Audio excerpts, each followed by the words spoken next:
Arestado sa magkakahiwalay na buy-bust operations ng Quezon City Police District ang 6 na suspek na nagresulta sa pagkakakumpiska ng tinatayang 458,320 pesos na halaga ng hinihinalang shabu.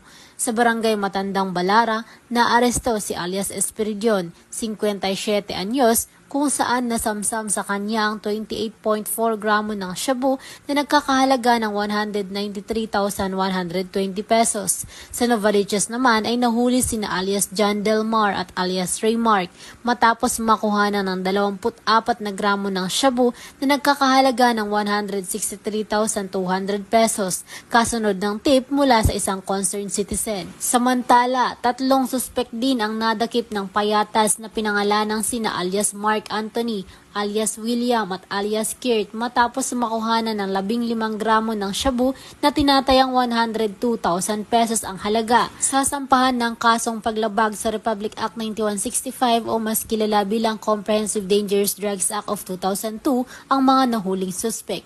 Patuloy ang QCPD sa laban kontra iligal na droga upang masiguro ang kaligtasan ng bawat mamamayan sa ating bansa. Mula dito sa Arpicado NCR, ako po ang iyong PNN correspondent. Patroluman mi kami bahiwag, alagad ng batas, tagataguyod ng balitang pulis.